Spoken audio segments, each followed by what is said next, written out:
Welcome back to another episode of the Many Adventures of Hawk and Key. This is Old Shield 13. I am on Steam. I'm about to play the game Gazillionaire, the fantasy business simulation game, and it is just that. This game has been around for a little while. I remember playing it in the early 2000s on PC. The copyright says 1994 to 2020, so there you have it. By Lava Mind. It's a great game. It's a lot of fun. It's all about business. You're going to be buying products on one planet where there's a high level of supply, so the prices are going to be low.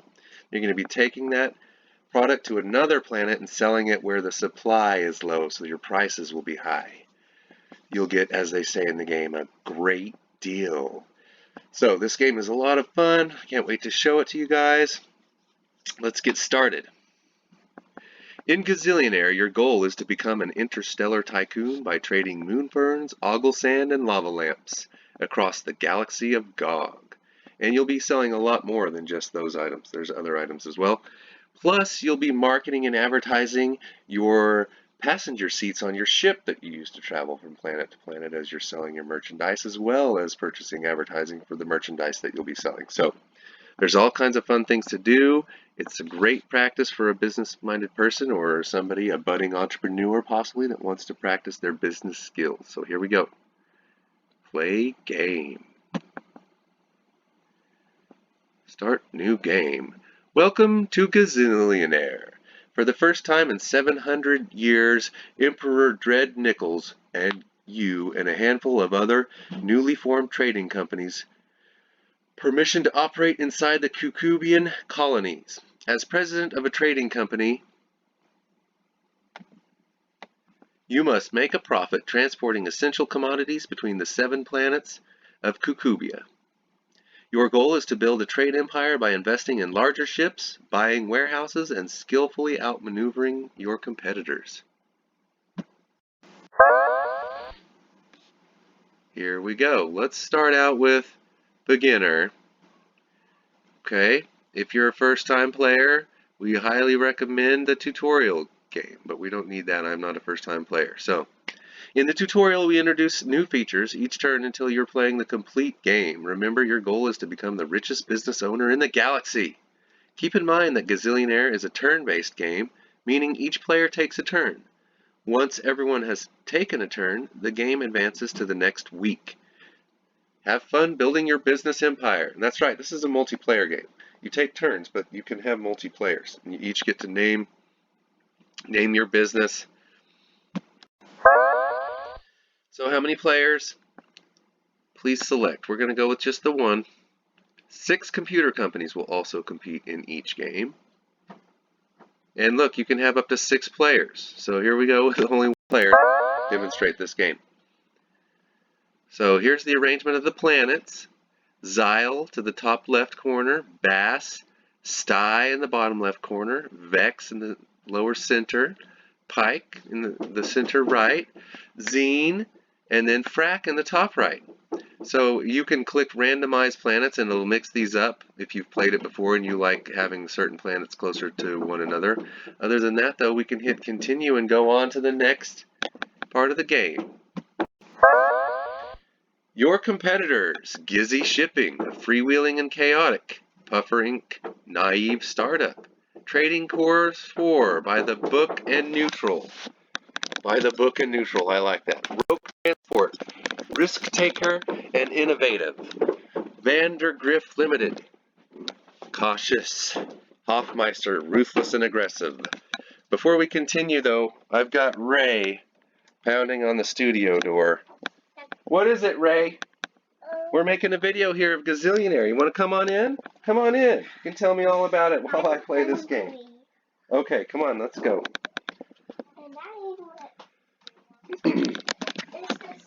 Well, let's go ahead and continue here while I get Ray something to eat. What is it that you want to eat, Ray?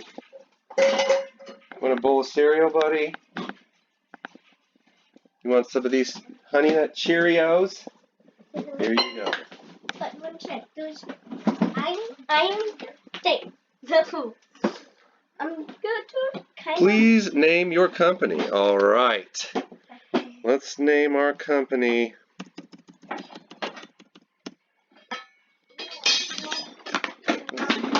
company here. Some mini adventures of Hawk and Key. Okay, there we go. Now we got to choose our ship. You want to scoop the Cheerios out of the container into the bowl. Okay, go ahead.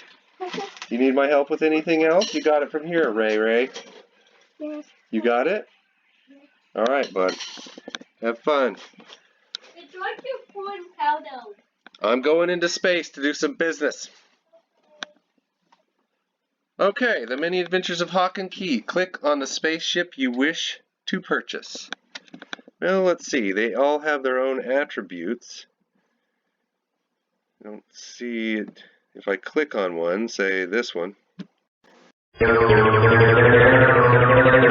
Gazillionaire costs 120,000 Kubars, which is incredibly lightweight and quick.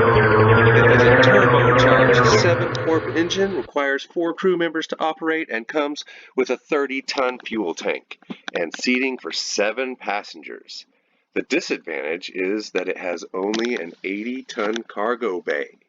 Do you wish to purchase this ship? Let's say no. Go back and take a look. I've been some of these other ships before. This one here. The Whaler 2000.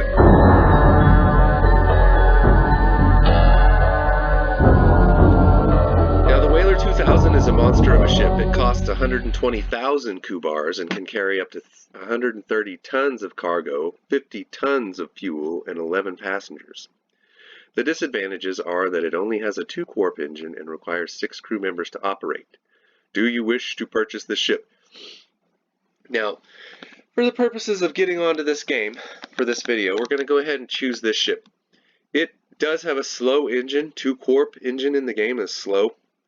You'll have other businesses, other companies beating you to another planet to sell their goods ahead of time. But that's okay for now. It holds 11 passengers. In this game, you can make some money and get by with your ticket sales to your passengers. So we'll go with that. 50 tons of fuel. Fuel prices vary from really good deals, super cheap, to super expensive. But if you're just carrying passengers, you don't need a lot of fuel if you're not going to travel a long distance from planet to planet. Let's go ahead and go with it. You've got to pay back the 120,000 Kubars that it costs. You get a loan to begin the game, the cost of your ship. But it holds 130 tons of cargo, so you can cram a lot of stuff on there and make some money when you go to your next planet to sell your merchandise. Let's go ahead and go with this one for now, the Whaler 2000. Mr. Zinn, a wealthy and somewhat fickle financier, generously loans you the 120,000 Kubars. This will get your company going. However, you must pay Mr. Zinn 4% interest per week. Mr. Zinn wishes you the best of luck on your new venture and hopes he will never have to repossess your ship. 4% interest is actually not terrible. Sure, you could do better than that if you got a really good deal, but 4% interest for this game, I guess, to start out, that's fair. There we go!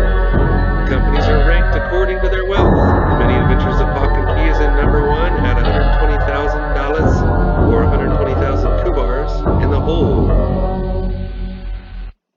The Many Adventures of Hawk and Key status is Needy Merchant, and bankrupt companies, so far none. Game difficulty level, of course, beginner. Here we go. Begin turn.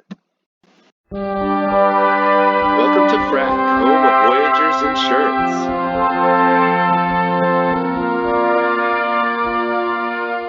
Alright, let's click on it. Showing the net worth of all the companies in week 1.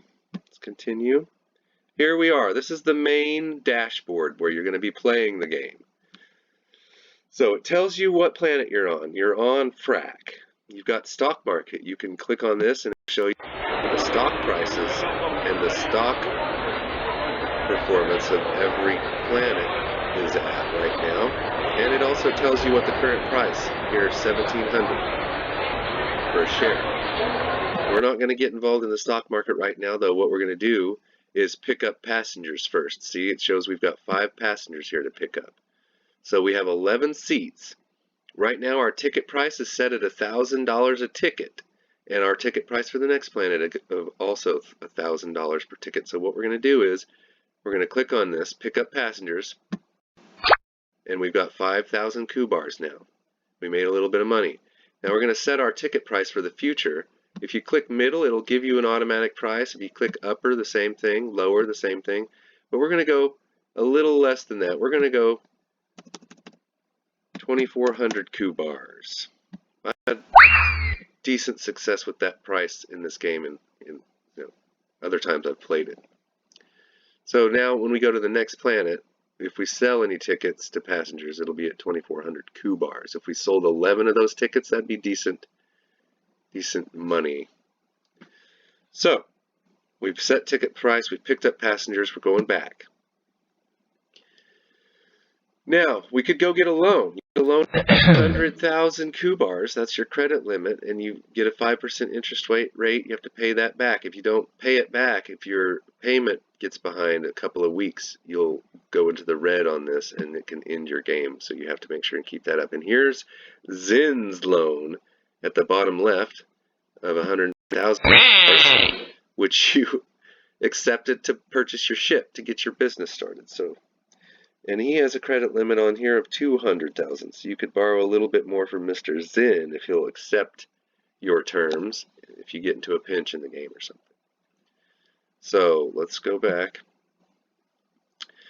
Okay, taxes owed. We already owe 750 Q bars in taxes. We'll owe our crew wages when we go to the next planet. You can explore the planet you're on.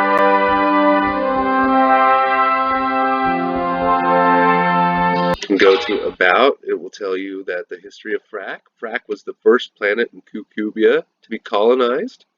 Sir Lily Slimwagon, a fearless and somewhat eccentric explorer, arrived on Phrak in 551 BB during the reign of Supreme Commander Bass Nicholson, Dread's grandfather. He found a lush, tropical planet inhabited by veggie-piddles, intelligent vegetable creatures who thrived on vine juice and lemon pudding. You could go on from there and read some more about the history of Phrak, but go back. You can also check the time, you can check the news. Here it's telling you about local news and things that are going on. Darlene attacking cargo ships.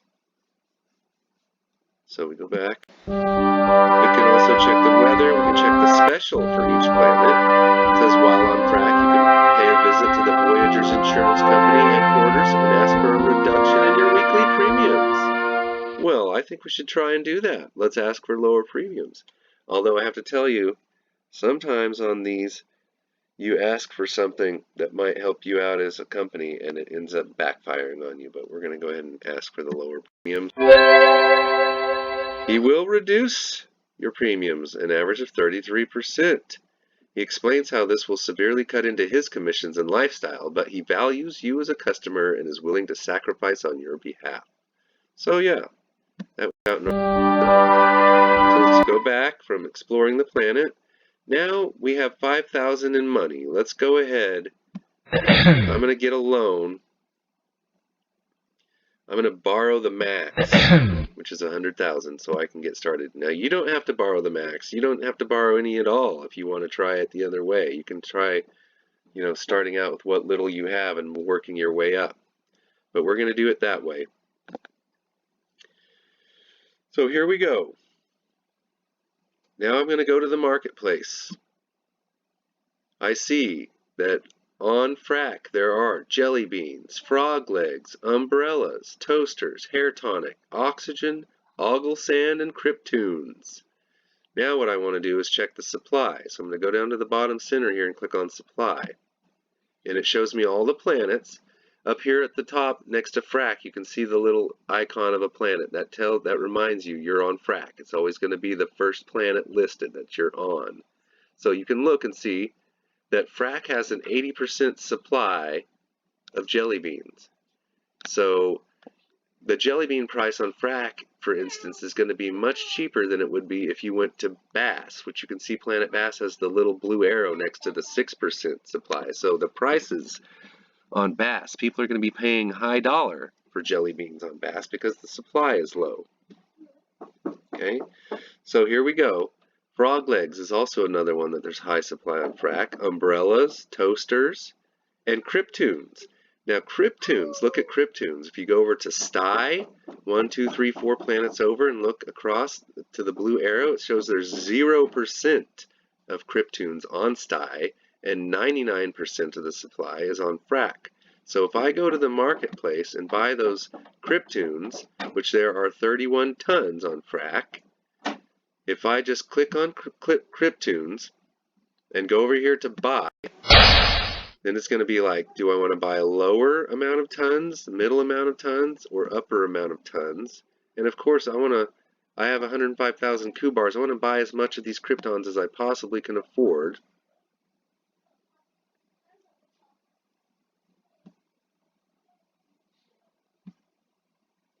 Okay, so I bought all 31 tons. If you look, it shows your cargo, 31 tons of Cryptoons. On frac, now 0.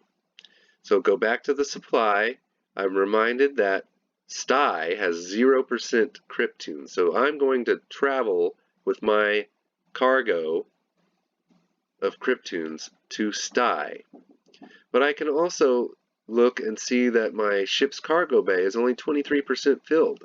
So I could actually load the cargo up with some other items that I might be able to sell on Sty, like ogle sand, which we have a 62% supply on frac, and only a 16% supply on Sty. So I'm going to go ahead and pick up some of that ogle sand since I'm going anyway. I need to go back to marketplace here. Since I'm going anyway to Sty, I'm going to buy all that I can carry of the ogle sand. Okay. And that's good enough for this example. Now, advertising. I'm going to go to advertising. You can advertise with a flyer for 1,000 Kubars. You can advertise in the newspaper for 2,000. And I'm going to advertise my passengers. And that's it. Now we're going to leave frac and go to Sty. And we're going to end this first video here and we'll continue with part 2. Thanks for watching.